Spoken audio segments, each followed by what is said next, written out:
सोचो, अगर तुम्हें तुम्हारे घर से ही निकाल दिया जाए क्योंकि तुम बस एक डीमन हो और तुम जिससे प्यार करते हो उसको भी एक डीमन ही मार दे, लेकिन तुम्हारे पास एक ऐसी एबिलिटी है जिससे तुम जिसको भी मारोगे उसकी एबिलिटी तुम्हारी हो जाएगी। ये एनीमे सच में बहुत ही ज्यादा इंटेंस है, तो इसको मिस मत करना। इस एनीमे की शुरुआत में हम एक लड़की को देखते हैं जो कि चिल्ला चिल्ला के कह रही होती है, प्लीज मुझे मत मारिए, लेकिन उसके डैड उसको मार के उसके घर से निकाल देते हैं और कहते हैं तुम मेरी जिंदगी की सबसे बड़ी गलती हो। ये सब उसका भाई भी देख रहा होता है। वो अपने भाई से मदद भी मांगती है, लेकिन उसका भाई उस वक्त कुछ भी नहीं कर पाता और उसके डैड उस लड़की को लात मार के घर से निकाल देते हैं, घर के बाहर वाले स्टोर रूम में कैद करके रख देते हैं। उसका भाई, जिसका नाम चिंता था, वो यह सब सह नहीं पा रहा था, जिस वजह से वह अपनी बहन को स्टोर रूम से बाहर निकालने के लिए आधी रात को जाता है। लेकिन जब चिंता वहां पर जाता है तो वह देखता है कि उसकी बहन तो स्टोर रूम में है ही नहीं। फिर वो उसको इधर उधर हर जगह पर खोजने लगता है और घर के बाहर वह देखता है कि बारिश में वह भीग रही थी। तब चिंता उसके पास जाता है और उससे माफी मांगता है। वो बोलता है, हमारे डैड जब तुम्हें मार रहे थे तब मुझे कुछ करना चाहिए था, लेकिन मैं बहुत ज्यादा डर गया था, प्लीज मुझे माफ कर दो। तब उसकी बहन, जिसका नाम सिजुमे था, बारिश की वजह से उसकी पट्टी थोड़ी सी नीचे आ गई थी और हम उसकी डीमन आई को देखते हैं। अब सिजुमे बोलती है, प्लीज भैया आप मेरी वजह से इतनी तकलीफें मत उठाया कीजिए, आप डैड के पास जाइए, उन्हें आपकी जरूरत है। तब उसका भाई बोलता है, नहीं हम लोग यहाँ से जा रहे हैं। और उसके बाद हम देखते हैं चिंता और सिजुमे रात के अंधेरे में एक जगह पर बैठे होते हैं। उनके पास रहने के लिए एक भी जगह नहीं थी, लेकिन तभी यहाँ पर एक आदमी आता है। वो आदमी चिंता से कहता है, अगर तुम्हारे पास रहने के लिए कोई जगह नहीं है तो तुम मेरे साथ चलो, वैसे भी बाहर बहुत ज्यादा ठंड है, तुम ज्यादा देर यहाँ पर बाहर नहीं रह पाओगे। चिंता के पास कोई भी ऑप्शन नहीं था, जिस वजह से वो उस आदमी के साथ जाने के लिए मान जाता है। अगले सीन में हम चिंता को देखते हैं, जो कि जस्ट सो के उठा हुआ होता है और वह आदमी बोलता है, तो तुम उठ गए, तो ये है हमारा विलेज। और उसके बाद वो आदमी पूरा चिंता को अपना विलेज दिखाता है। वो आदमी ये भी बताता है कि यह विलेज ब्लैक स्मिथ का विलेज है, जहाँ पर सब लोग कटाना बनाया करते हैं। जब वो आदमी घर आता है तब हम देखते हैं उस आदमी की बेटी उनको देख के बहुत ज़्यादा खुश होती है। फिर वो लड़की उसके पास जाकर खुद को इंट्रोड्यूस करती है, जहाँ पर वह बोलती है, मेरा नाम सीरायू की सान है। तब चिंता खुद को इंट्रोड्यूस करते हुए बोलता है, मेरा नाम चिंता है और यह मेरी बहन सुजुने है। सीरायू यह सुन के बहुत ही ज्यादा खुश होती है और बोलती है, तुम आज से मुझे सीरिया बुला सकते हो, क्योंकि आज से हम एक ही फैमिली हैं। अगले सीन में हम देखते हैं कि सीरिया के डैड बैठ के अपने तलवार को साफ कर रहे थे, जहां पर अभी भी चिंता को समझ नहीं आ रहा था कि वो बैठ के क्या करे। तब चिंता पूछता है, तो क्या आप एक समुराय हो? लेकिन तब वो बोलते हैं, नहीं मैं एक सेंटिनल हूं जो कि लोगों को डीमन से बचाते हैं। फिर हम देखते हैं कि सीरिया, चिंता और सुजुने खेलते खेलते बहुत अच्छे दोस्त बन जाते हैं। एक शाम सीरिया की एक दोस्त जब अपने मॉम के पास लौट के जाती है तब चिंता पूछता है, सीरिया आखिर तुम्हारी मॉम कहां पर है? तब हमें पता चलता है कि सीरिया की मॉम इस विलेज की गॉडेस है, जिसको सब नहीं मिल सकते। बहुत ही कम जन उनसे मिल सकते हैं, जैसे कि मेरे पापा और कुछ प्रीस्ट। मैं उनकी बेटी हूं, लेकिन आज तक मैंने उन्हें कभी भी अच्छे से नहीं देखा। तब चिंता कहता है, मुझे तुम्हारी मॉम का नाम पता है, जो कि यूकोजो है, और मुझे पता है उन्होंने ही हमें यहां पर रहने की इजाजत दी है।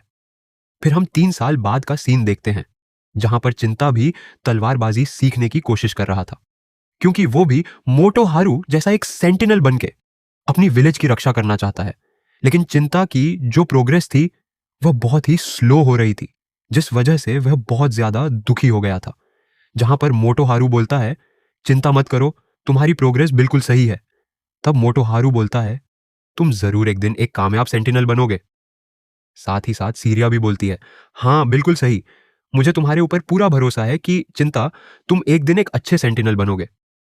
इसके बाद हम बहुत सालों बाद देखते हैं जहां फाइनली चिंता अपने विलेज का सबसे स्ट्रॉन्गेस्ट सेंटिनल बन चुका है और चिंता फिलहाल रक्षा कर रहा है अभी की प्रेजेंट गॉडेस, जिसका नाम सीरिया युकी है। इसके बाद चिंता सारे लोगों को बताता है कि कैसे डीमन ह्यूमन का फॉर्म लेके यहां पर विलेज में अटैक करने की कोशिश कर रहे हैं। लेकिन फिर वहां पर बैठा हुआ चीफ बोलता है, वो डीमन पक्का यहां पर गॉडेस की लिवर को खाने के लिए आया था, क्योंकि हमारी एंशिएंट हिस्ट्री के हिसाब से जो भी गॉडेस की लिवर को खाता है वह इमॉर्टल बन जाता है।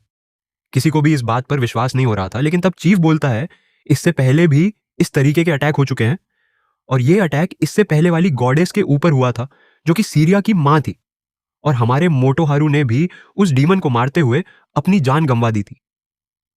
तब हमें क्यूमासा नाम के एक सेंटिनल के बारे में बताया जाता है जो कि चीफ का बेटा था। वो चिंता का मजाक उड़ा रहा होता है, लेकिन चिंता भी पीछे नहीं हटता। दोनों की बहस हो रही होती है, लेकिन तभी गॉडेस शरिया बोलती है तुम लोग एक दूसरे से माफी मांगो। कुछ देर बाद जब वहां से सब लोग चले जाते हैं तो शरिया अपने नॉर्मल फॉर्म में आ जाती है और वो चिंता से बिल्कुल फ्रीली बात करने लगती है। लेकिन चिंता उसको ऐसे बात करने से मना करता है, लेकिन उसको अच्छे से पता है कि शरिया को मना करने का उसका कोई भी फायदा नहीं, क्योंकि शरिया आखिरकार चिंता की बचपन की दोस्त है। तब चिंता भी उससे नॉर्मली बात करने लग जाता है, जहां पर शरिया बोलती है कि सुजूने तुम्हारा वेट कर रही है। हम देखते हैं कि सुजूने को यहां पर गॉडेस के आसपास रहने से स्ट्रिक्ट मना है, लेकिन हैं तो ये लोग दोस्त थी, जिस वजह से कभी कभी ये लोग मिल लिया करते हैं। हम देखते हैं कि सुजूने का हाइट अभी तक बड़ा नहीं होता है, शायद इसलिए क्योंकि वो एक डीमन है। तभी यहां पर चिंता को लगता है कि कोई उसके पास आ रहा है, जिस वजह से वो सुजूने को छुपने के लिए बोल देता है, और तभी चीफ उसके पास आ जाता है और चिंता को बाहर जाने के लिए बोलता है ताकि वह यहां पर शरिया यूकी यानी कि गॉडेस से अकेले में बात कर सके। फिर हमें शरिया, चिंता और सुजूने का पास्ट दिखाया जाता है, जहां पर शरिया के माता पिता मर चुके होते हैं, और शरिया ये डिसीजन लेती है कि विलेज की नेक्स्ट गॉडेस वह बनेगी, क्योंकि उसकी मॉम इस विलेज से बहुत ज्यादा प्यार किया करती थी। जहां शरिया चिंता को बोलती है अगर मैं गॉडेस बन गई तो मैं तुमसे ज्यादा नहीं मिल पाऊंगी। लेकिन तब यहां पर चिंता बोलता है अगर तुम गॉडेस बनने वाली हो तो मैं यहां का सबसे पावरफुल सेंटिनल बनूंगा ताकि हम लोग मिल सके। अचानक से हमें दो डीमंस को दिखाया जाता है जो कि पेड़ के ऊपर बैठ के सुजूने के ऊपर नजर रख रहे थे, और इसके बाद हमें झिंता को दिखाया जाता है जिसकी आज छुट्टी थी और वह घर में बैठा होता है। झिंता और सुजूने बैठे हुए थे, तभी वहां पर शरिया आ जाती है और उसको देख के यहां पर झिंता बिल्कुल चौंक जाता है और मना करता है ऐसे तुम कभी भी मत आ जाया करो, क्योंकि तुम एक गॉडेस हो और तुम ऐसे अगर मेरे घर में आओगी तो यह ठीक नहीं रहेगा। शरिया बोलती है चिंता मत करो, मैंने सारे चीफ्स की परमिशन ले ली है। और फिर वो तीनों लोग बैठ के वहां पर खाना खा रहे होते हैं। खाना खाते खाते वो लोग डिस्कशन करते हैं कि यहां पर जिंता और शरिया की आज छुट्टी है, तो वो दोनों बाहर घूमने जा सकते हैं। ये सुन के सुजूने तो बहुत ज्यादा खुश हो जाती है, क्योंकि सुजूने को पता है कि ये दोनों एक दूसरे को लाइक करते हैं। इसके बाद हम देखते हैं कि दोनों ही चल के पूरा गांव घूमते हैं, जहां इन दोनों को सब लोग देख रहे थे। कुछ देर बाद जाकर ये दोनों एक जगह बैठते हैं जहां यह लोग अपने पेरेंट्स के बारे में सोच रहे थे। ये दोनों एक दूसरे से वादा लेते हैं कि जैसे इनके पेरेंट्स इस गांव को प्रोटेक्ट करते थे, वैसे ये दोनों भी अपने गांव को प्रोटेक्ट करेंगे। कुछ देर बाद शरिया बोलती है चिंता, मेरी बात सुनो, अब मैं तुम्हें कुछ बहुत ही इंपॉर्टेंट बात बताने जा रही हूं। चिंता, मैं तुम्हें सच में बहुत ज्यादा प्यार करती हूं, लेकिन क्योंकि मैं एक गॉडेस हूं मेरे कुछ कर्तव्य हैं, और हमारे विलेज के चीफ चाहते हैं कि मेरी शादी क्यूमासा से हो, क्योंकि वही हमारा विलेज का अगला चीफ होने वाला है। और चीफ चाहते हैं कि इस विलेज की अगली गॉडेस यानी कि मेरी बेटी जल्द से जल्द इस दुनिया में आए, ताकि अगर कभी भी मैं डीमंस के हाथों मारी गई तो अगली गॉडेस मेरी बेटी बनने के लिए रेडी होगी। और इसके बाद शरिया यह भी बताती है मैं तुम्हारे साथ इस विलेज से भाग जाना चाहती हूं, लेकिन मुझे पता है कि तुम मुझसे प्यार नहीं करते। तब चिंता समझाता है कि वह शरिया से आखिरकार कितना ज्यादा प्यार करता है, लेकिन फिर वो यह भी बोलता है तुम एक गॉडेस हो और तुम्हें यहां से ऐसे भाग जाना शोभा नहीं देता। मैंने भी कसम खाई है कि मैं इस विलेज को प्रोटेक्ट करूंगा, जिस वजह से शरिया अगर हम यहां से भाग भी जाएं तो हमारे लाइफ का कोई पर्पस नहीं होगा। और हम देखते हैं कि ये दोनों एक दूसरे से वादा करते हैं कि ये लोग अपने अपने फर्ज निभाएंगे, जिस वजह से इन दोनों को अपना प्यार दफनाना होता है। अगले दिन विलेज चीफ को पता चलता है कि विलेज में कुछ डीमंस है, जिस वजह से वो डीमंस को मारने के लिए चिंता को भेज देता है। दूसरी साइड क्यूमासा जिंता को बहुत ही बुरी तरह से पकड़ता है और बोलता है क्या तुम हमारी शादी से खुश हो? मुझे पता है कि तुम शरिया से प्यार करते हो। तब चिंता बोलता है गांव की भलाई के लिए यही सही रहेगा। फिर हम देखते हैं कि चिंता अपने डीमंस को मारने के लिए निकल जाता है, जहां दो डीमंस जो सुजूने के ऊपर नजर रखे हुए थे उनमें से एक डीमन सुजूने के पास चला जाता है, जहां दूसरा डीमन यहां पर चिंता के साथ फाइट करने लग जाता है।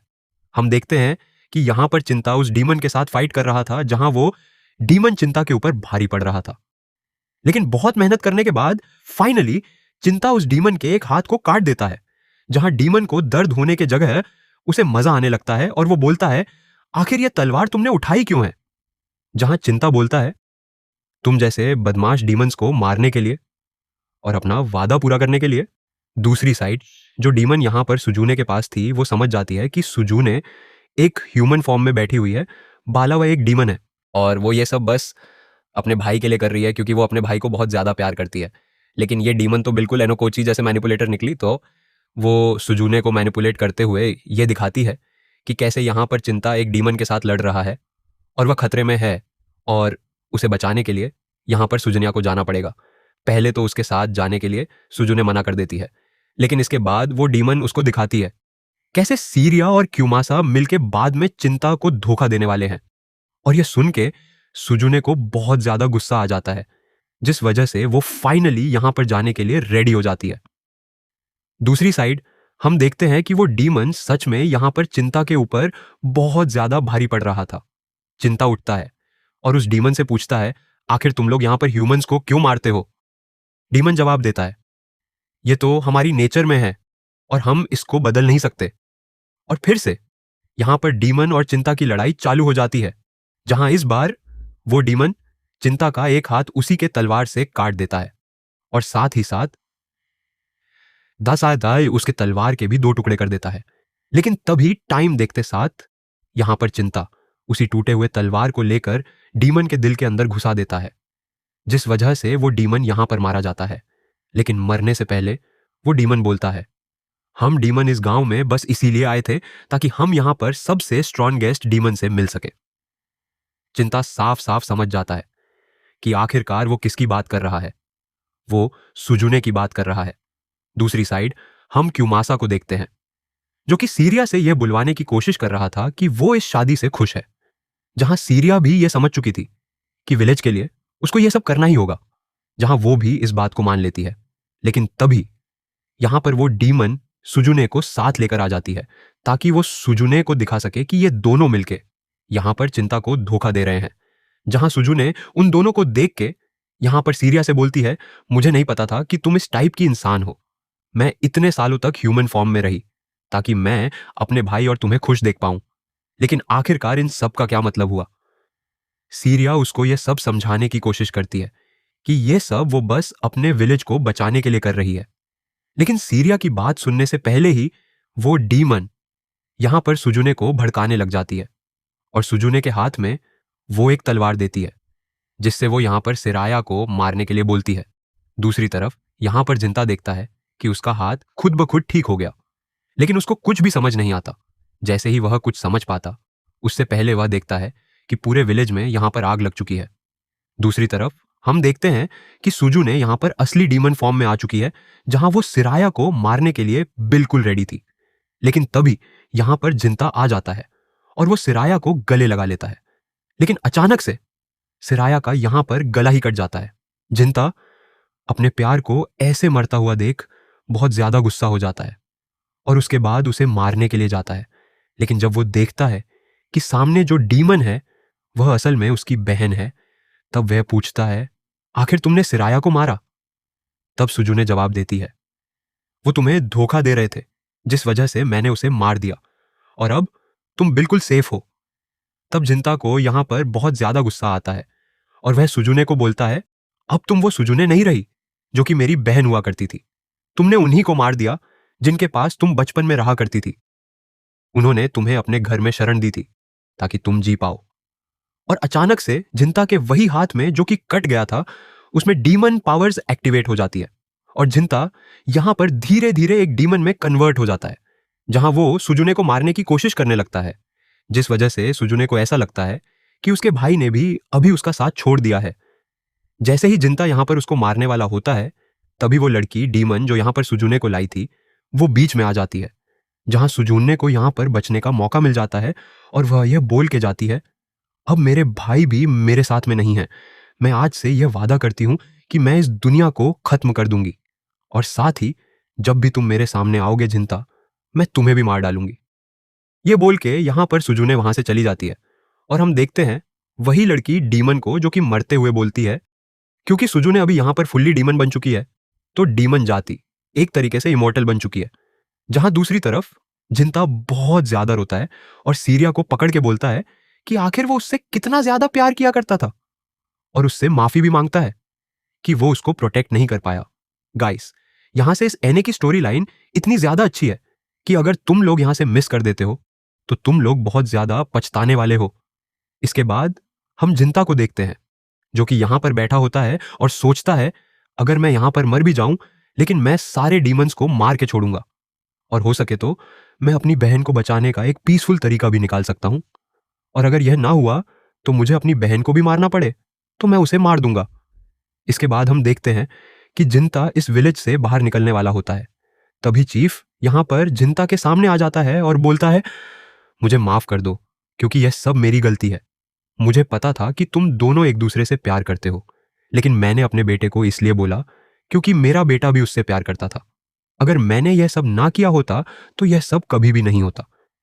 वो चीफ जिंता को उसका नया नाम जीनिया देता है और साथ ही उसको विलेज का सबसे स्पेशल तलवार भी दे देता है, और यह भी बोलता है कि वह उसके नाम का एक शाइन बनाना चाहता है जिससे कि सब उसको याद रखें। और इसके बाद जिंता यहां से चला जाता है और फिर सीधा हमें 170 साल बाद का सीन दिखाया जाता है। यहां हमें एक नया विलेज दिखाया जाता है, जहां हमें एक स्टोर दिखाया जाता है, जहां पर एक वर्कर जिसका नाम जजी है, वो एम्प्लॉय यहां पर सबको मक्खन लगा रहा होता है ताकि वो स्टोर से कुछ चीजें खरीद सके। और उस एम्प्लॉय का जो बॉस होता है उसे ही हमारे जिंता का काम था, यानी कि नया नाम जीनिया। हमें पता चलता है कि उस ओनर ने यहां पर जीनिया को इसलिए बुलाया था ताकि वो अपने गोद लिए हुए बेटे को डीमन से बचा सके, और इससे ज्यादा वो जीनिया को कुछ भी नहीं बताता। तभी यहां पर वो वर्कर आता है और जीनिया को बोलता है, कुछ दिनों पहले ओनर के बेटे के पास एक डीमन आया था जो कि बोल रहा था कि वो मेरी बेटी है, यानी कि वो डीमन ओनर के बेटे को अपनी बेटी समझ रहा है, और क्योंकि ओनर अपनी बेटी से बहुत ज्यादा प्यार करता है तो वो उसको यहां से जाने नहीं देना चाहता, जिस वजह से जीनिया को बुलाया गया है ताकि वो उसकी बेटी को उस डीमन से प्रोटेक्ट कर सके। और तभी ऑनर के बेटे जिसका नाम नासू होता है वह वहां पर आ जाती है, और उसको तो जीनिया बिल्कुल गॉड लग रहा था, जिस वजह से वह अपने पापा को बोलती है, मुझे यह अपना प्रोटेक्टर नहीं चाहिए। लेकिन उसके पापा उसको समझाने की कोशिश करते हैं, लेकिन वह बिल्कुल भी नहीं समझती और मना कर देती है। फिर हम रात के सीन को देखते हैं, जहां नासू सोने वाली होती है, लेकिन उसको बहुत ज्यादा डर लग रहा था कहीं वो डीमन रात को उसके ऊपर हमला ना कर दे, जिस वजह से नासू ने उस वर्कर को अपने रूम के बाहर बिठाया होता है सेफ्टी के लिए। और क्योंकि नासू को बिल्कुल भी जीनिया के ऊपर भरोसा नहीं था तो जीनिया वहां से चला गया था। अचानक से नासू को यहां पर डीमन की प्रेजेंस महसूस होने लगती है, जिस वजह से वो बहुत ज्यादा डर जाती है। और बाहर वो वर्कर खड़ा होता है जिसके सामने यहां पर डीमन आ चुका था। जहां वो वर्कर कुछ भी नहीं कर पा रहा था, उसका हाथ बिल्कुल फ्रीज हो चुका था, और वो डीमन यहां पर वर्कर की तरफ हाथ बढ़ाता है और अपनी बेटी को वापस मांगता है। लेकिन तभी अचानक से जीनिया यहां पर आ जाता है और उस डीमन के हाथ को काट देता है। तभी नासू बाहर आ जाती है और वो जीनिया को देख के चौंक जाती है। जीनिया उस डीमन से पूछता है, तुम यहां पर क्यों हो और तुम्हारा नाम क्या है? लेकिन वो डीमन सिर्फ अपने बेटे को वापस मांगे जा रहा था, जिस वजह से जीनिया यहां पर उसको बीच से काट देता है। जीनिया यह भी बोलता है कि वो डीमन पूरी तरीके से नहीं मरा है, क्योंकि जब भी एक डीमन मरता है तो उसके ऊपर से एक वाइट स्मोक निकलता है, और ये डीमन यहां पर मरा नहीं था, जिस वजह से ये डीमन वापस तो जरूर आएगा। अगले सीन में हम देखते हैं कि उसी वर्कर को, जो कि जीनिया के साथ बैठा होता है, और वह बोलता है, तुम प्लीज नासू को प्रोटेक्ट करना। जहां जीनिया पूछता है, ये नासू आखिरकार कहां से आई है? जहां वो वर्कर बोलता है, मेरे ओनर के एक रिलेटिव थे जो कि मर गए थे, और उनकी बेटी जो कि नासू है, तब मेरे ओनर ने नासू को अडॉप्ट कर लिया था। और अगर तुम्हें तुम्हें लगता है जीनिया कि नासू एक डीमन है तो तुम इससे बिल्कुल बेफिक्र रहो, क्योंकि अगर नासू एक डीमन रहती तो मेरे ओनर उसको कभी भी अडॉप्ट नहीं करते। ऐसा इसीलिए क्योंकि मेरे ओनर की वाइफ को एक डीमन ने ही मार दिया था, जिस वजह से मेरे ओनर डीमन से बहुत ज्यादा नफरत करते हैं। अगले सीन में हम देखते हैं कि नासू और उसके पापा बैठ के खाना खा रहे होते हैं, जहां नासू अपने पापा से शुक्रिया अदा करती है क्योंकि उन्होंने एक बहुत ही अच्छा प्रोटेक्टर नासू के लिए चुना है। नासू के फादर यह भी बोलते हैं कि जीनिया यहाँ का सबसे फेमस डीमन स्लेयर है। जीनिया की बैक स्टोरी हमारे लिए एक मिस्ट्री है जो कि सच में बहुत ही ज्यादा इंटरेस्टिंग होगी। अगले सीन में हम वर्कर और जीनिया को देखते हैं, जो कि नासू के प्रोटेक्शन में बाहर बैठे हुए थे, जहां वर्कर नासू से माफी मांग रहा था क्योंकि कल डीमन से वो उसको बचा नहीं पाया, हालांकि वो खुद ही फ्रीज हो गया था। तब नासू जीनिया से पूछती है, क्या एक ह्यूमन और डीमन का बच्चा भी हो सकता है? जीनिया बोलता है, हाँ ये पॉसिबल है। जहां पर नासू को लगता है कि शायद वो उसी डीमन की बच्ची है, जहां जीनिया बोलता है, नहीं नासू, तुम उस डीमन की बच्ची नहीं हो, मेरा भी एक डीमन के साथ रिलेशन था, जिस वजह से मैं बता सकता हूं कि तुम उस डीमन की बच्ची नहीं हो। डीमन सिर्फ ह्यूमंस और डीमन से ही पैदा नहीं होते, वो यहाँ पर डार्क इमोशंस और बुरे थॉट्स से भी पैदा हो सकते हैं। ये सब बातें हो ही रही होती हैं कि तभी वो डीमन अचानक से वापस आ जाता है और जीनिया उसको पकड़ लेता है, जहां वो नासू से पूछता है, तो क्या मैं इस मॉन्स्टर को या फिर डीमन को मार दूं? जीनिया उसको इसलिए पूछता है क्योंकि वो डीमन नासू के ही बैड इमोशन से बना होता है, और जब तक नासू के बैड इमोशंस खत्म नहीं होंगे तब तक वो डीमन भी नहीं मरेगा। तब नासू मन ही मन सोचती है, यह डीमन पक्का इसी वजह से बना होगा क्योंकि मैं अपने पापा का अटेंशन पाना चाहती थी। वो मेरे खुद के बाबा नहीं हैं, जिस वजह से मुझे लगता था कि वो मुझे प्यार नहीं करते, और अटेंशन पाने के लिए ही मैंने शायद ये सब कुछ किया। असली डीमन तो शायद मैं ही हूं।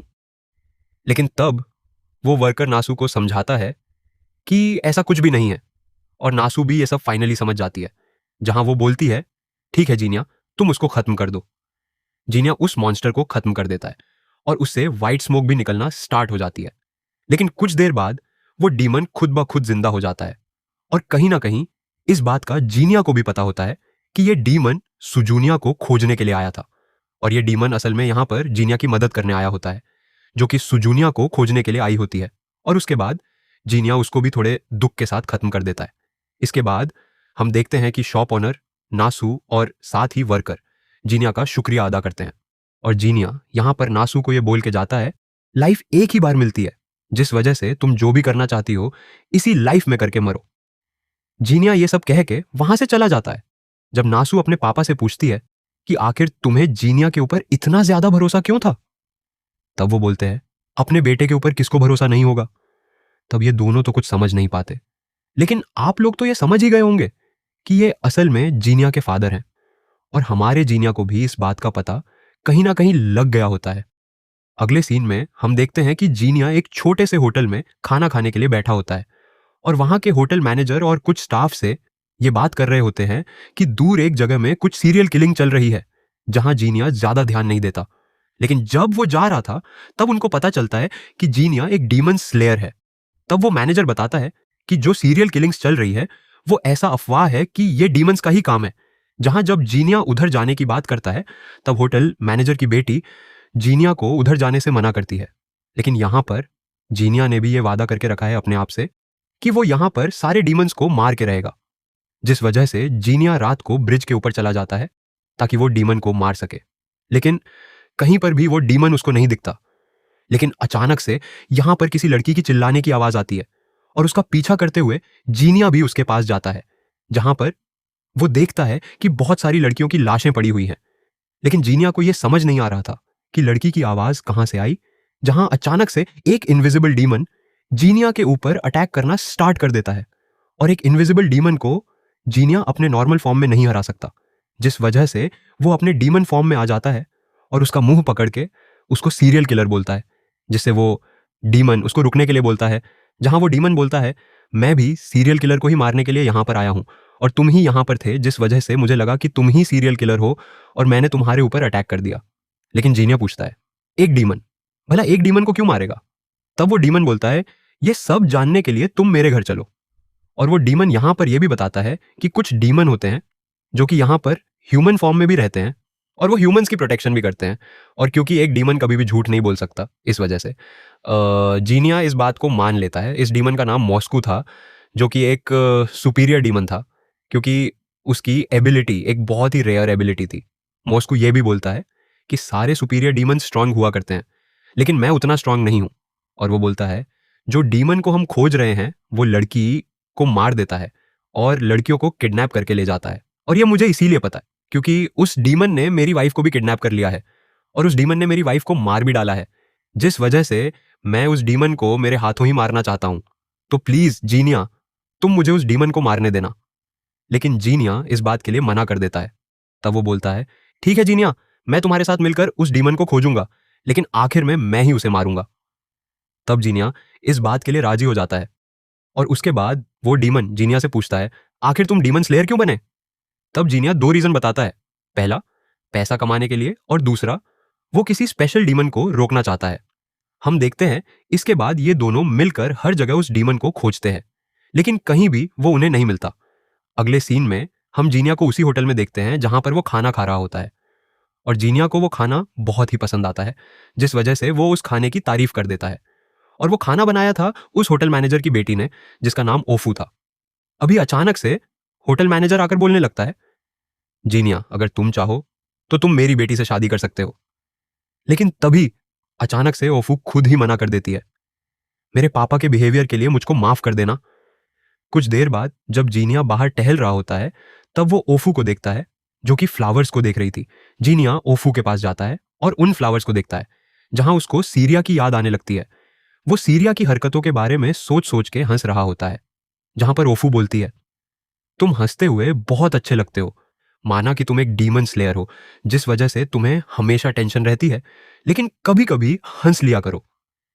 फिर ओफू और जीनिया के बीच में कुछ बातें होती हैं, और जीनिया ओफू को घर छोड़ने के लिए चला जाता है, जहां उसे घर छोड़ते वक्त वो ये भी बोलता है, अगर तुम्हें कभी टाइम मिले मुझे और भी फ्लावर्स के बारे में बताना। इसके बाद हम जीनिया और मोसुकू को देखते हैं, जो कि उस डीमन को खोजने के लिए निकल जाते हैं, और वो लोग एक ब्रिज में होते हैं।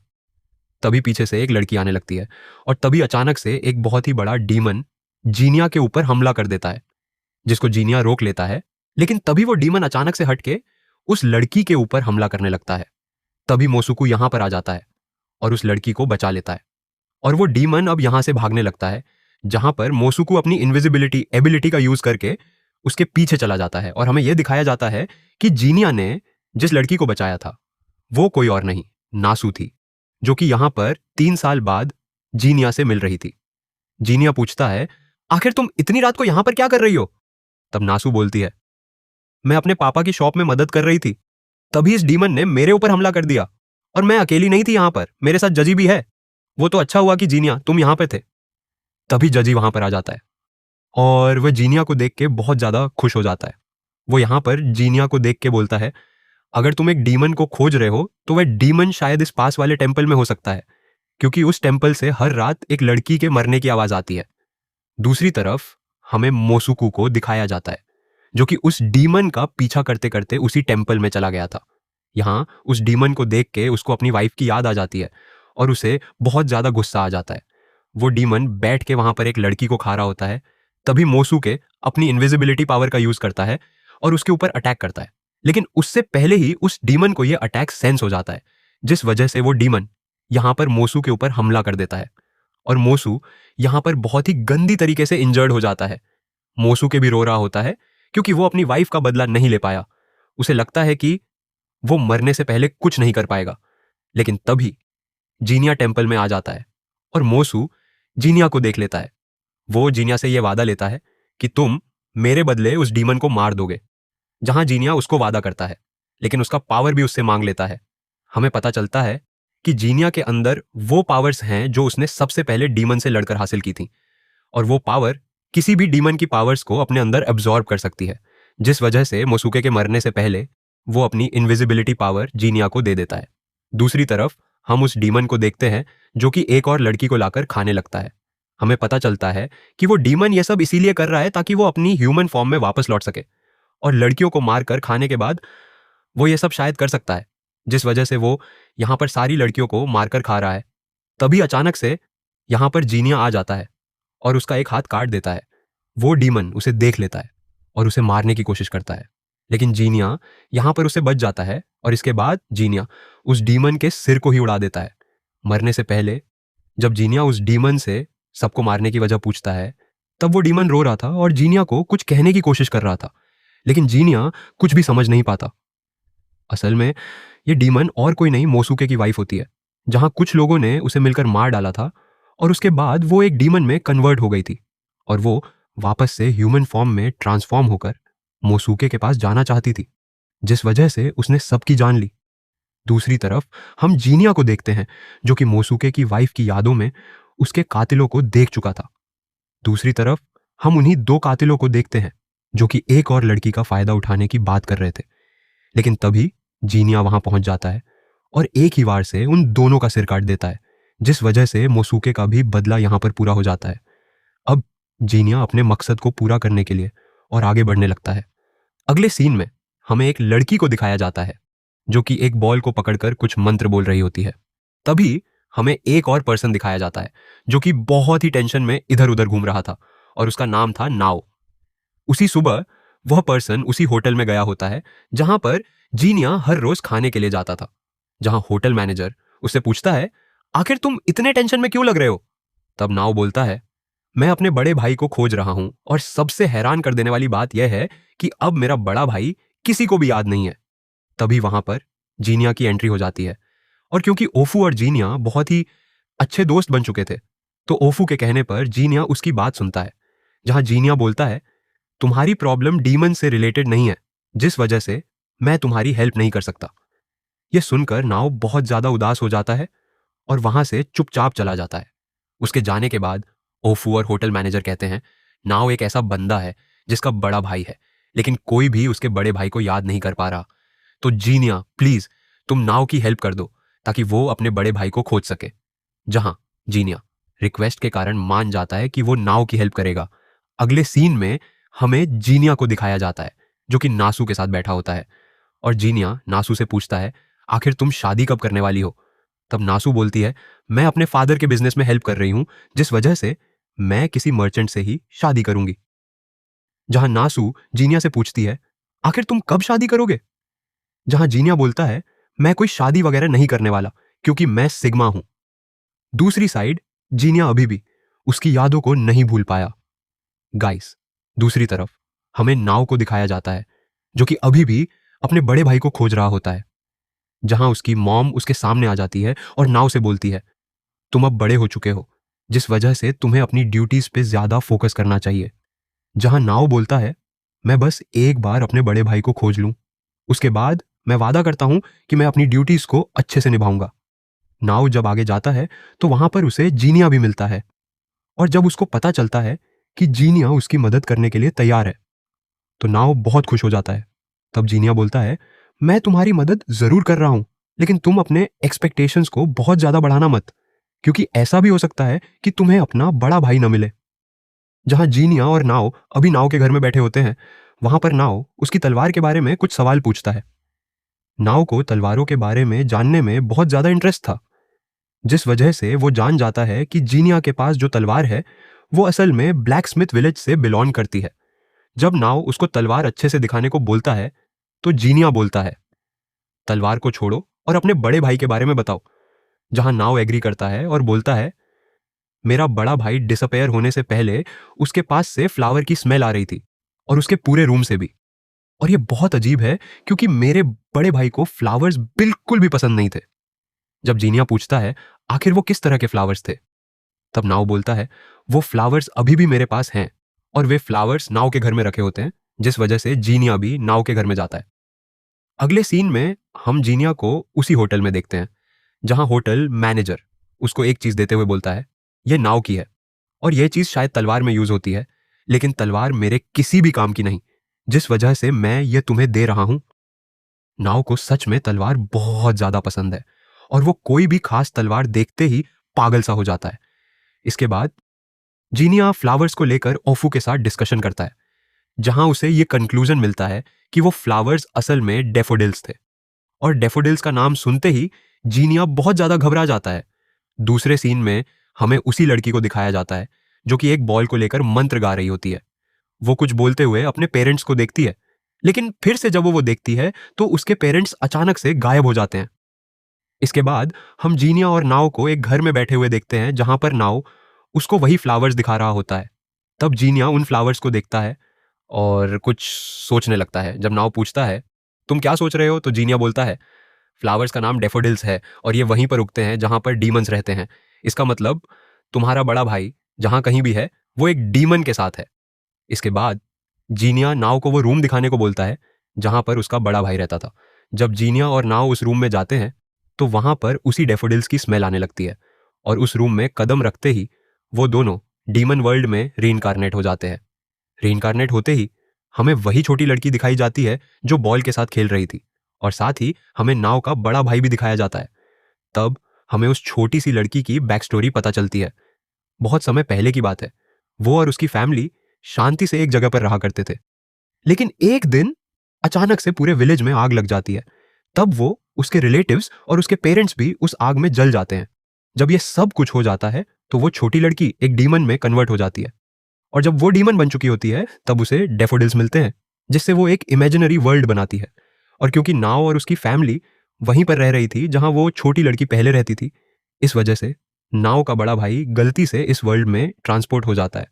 लेकिन अब नाव के बड़े भाई को उस डीमन के लिए बुरा लग रहा होता है, जिस वजह से वो उससे पूछता है, अगर तुम चाहो तो मैं तुम्हें अपनी बेटी के हिसाब से पाल सकता हूं।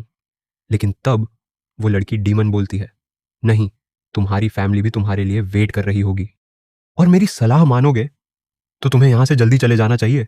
लेकिन उसका बड़ा भाई ये चीज मान ही नहीं रहा होता। तभी अचानक से नाव का बड़ा भाई कहीं पर गायब हो जाता है, और तभी जीनिया और नाव भी यहीं पर चले आते हैं। उस डीमन को देखकर नाव उससे रिक्वेस्ट करने लगता है, प्लीज बता दो कि आखिर मेरा बड़ा भाई कहां चला गया। तब पीछे से जीनिया बोलता है, नॉर्मल वर्ल्ड के हिसाब से डीमन वर्ल्ड में बहुत जल्दी टाइम बीतता है। और फिर नाव समझ जाता है कि क्योंकि उसका बड़ा भाई डीमन वर्ल्ड में 2 दिन से ज्यादा रुका था, इस वजह से उसका बड़ा भाई मर चुका है। और ये सब एक्सेप्ट कर लेने के बाद ये दोनों ही अपने रियल वर्ल्ड में ट्रांसपोर्ट कर दिए जाते हैं। और ठीक उसके अगले दिन हम सबको फिर से उसी होटल में बैठा हुआ देखते हैं जहां पर नाव कुछ रिसर्च करके आया होता है। तब जीनिया नाव से माफी मांगता है कि वो उसके बड़े भाई को नहीं खोज पाया। लेकिन तब नाव बोलता है, ऐसा नहीं है जीनिया, तुम्हारी वजह से मैं जान पाया कि आखिर मेरे बड़े भाई को क्या हुआ था, और अब कम से कम मैं अपने जॉब्स में तो ध्यान लगा ही सकता हूं। और फिर कुछ बात करने के बाद नाव वहां से सबसे अलविदा लेकर चला जाता है। सबके जाने के बाद जीनिया शॉप ओनर से बोलता है, मुझे पता है कि आप ही नाव के बड़े भाई हो, क्योंकि मैंने एक बार सुना था कि आपने नाव को हायोमा कहा था, और यह नाव का वो नाम है जो सिर्फ उसके क्लोज मेंबर्स या फिर फैमिली मेंबर्स को ही पता है। तब वो जीनिया को कहता है, सच में तुम बहुत ही ज्यादा इंटेलिजेंट हो, तुमने ठीक कहा जीनिया, मैं ही उसका बड़ा भाई हूं। जब जीनिया पूछता है, आखिर तुमने नाव को क्यों नहीं बताया कि तुम ही उसके बड़े भाई हो, तब वह शॉप ओनर बोलता है, अगर मैं उसको बता देता तो वह मुझे अपने साथ ले जाता, और मैं उस छोटे से डीमन को अकेले नहीं छोड़ना चाहता जिसको मैंने इतने सालों से पाला है। और मुझे अच्छे से पता है कि मेरी फैमिली कभी भी एक डीमन को एक्सेप्ट नहीं करेगी। जब जीनिया इसके बारे में और डिटेल में पूछता है तब उसको पता चलता है कि वो छोटी सी डीमन और कोई नहीं, ओफू है। और अब ओफू मेरी एक बेटी की तरह हो चुकी है। सो गाइस, आज की वीडियो हम यहीं खत्म करते हैं। मुझे पता है कि 15 दिन बाद इतनी छोटी वीडियो आ रही है, लेकिन मैं अपने घर में नहीं था, जिस वजह से मैं बहुत ज्यादा कम वीडियो बना पा रहा था।